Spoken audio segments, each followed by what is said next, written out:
Good morning, Nurse Nolan. Good morning, Nurse Russell. Thank you for coming to this assessment visit today.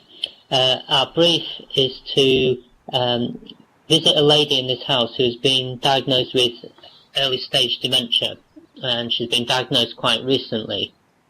And Okay. what I would like you to do is go in and meet the client, and I would like you to assess and determine what you think the health and social care issues are that she might be dealing with, and to decide what decisions you might or might not need to make with a view to a care plan.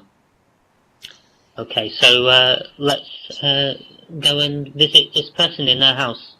Okay, I'll go in and ring the bell then. Okay.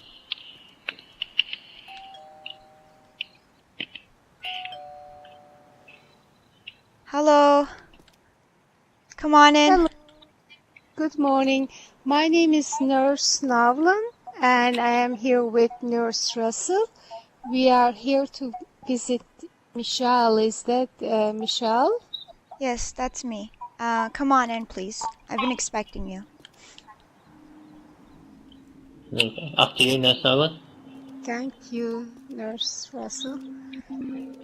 Please come in. Feel comfortable in the living room? Okay. Michelle, thank you very much for inviting us in and having us today. Can I Thank you. stand? Yes, please go ahead. There's a room over there to the right.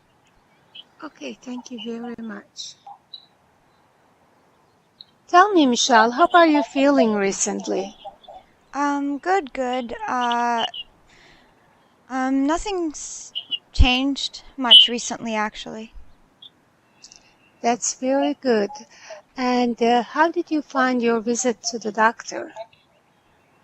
I can't really remember anything he said exactly, but he did mention that I have Alzheimer's.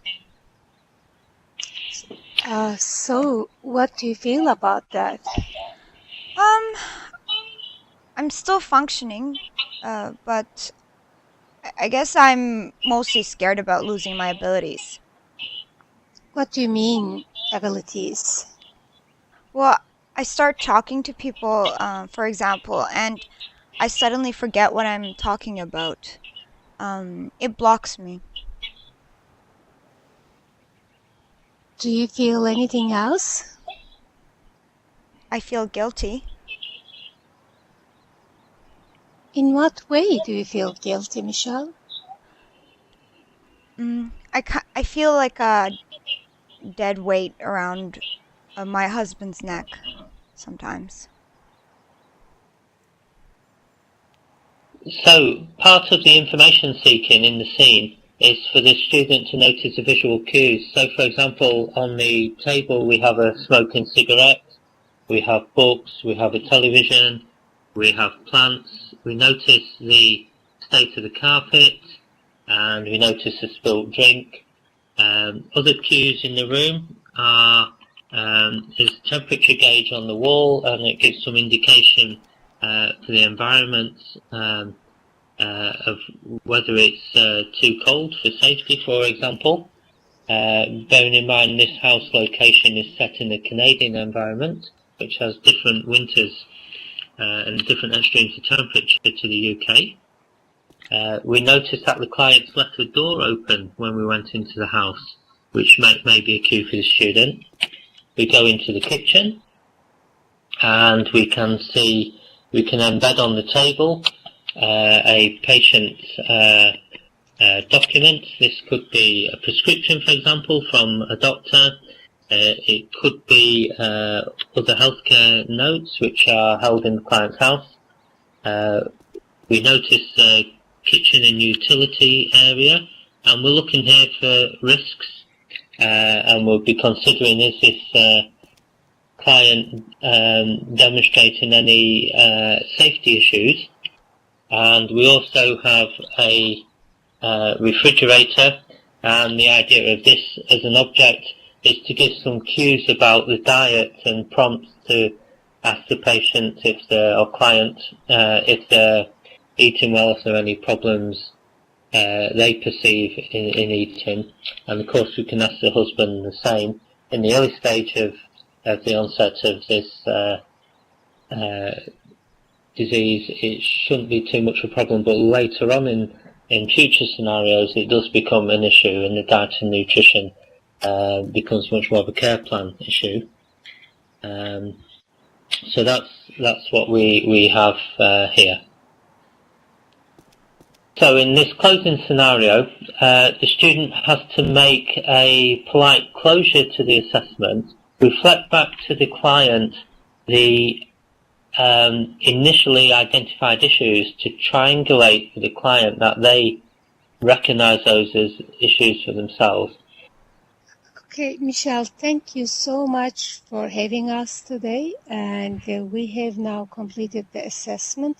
Okay. We will go back to clinic and look into all the services that might be available to you, discuss the case, and we'll get back in touch with you about how we can help you further. Okay. Again, thank you very much for having us. Thank you for coming. Thank you, Michelle. And we'll go outside. Okay. Okay. Oh, I left the door. Oh, never mind. It's a warm day. It is indeed. Well, have a good day. Thanks again for coming. Ciao. Bye-bye. Bye. Bye. So, Nurse Nolan, we'll now have a little debrief following the visit. And before you went in, I asked you to think about what the client's needs were, health and social care needs, and to think on to what sorts of decisions will be made. So, all in all, this 3D scenario offers a learning opportunity for the student. The learning opportunity allows you to integrate pedagogical design to learning. In this case, we've tried a constructivist design where the student incrementally builds their knowledge up. We build in decision-making learning by a process of briefing and debriefing, and providing information and cues via a script which the avatars follow in the actual scenario. But bear in mind, these are real people acting as the avatars, so it adds a sense of intonation and inflection into the conversations.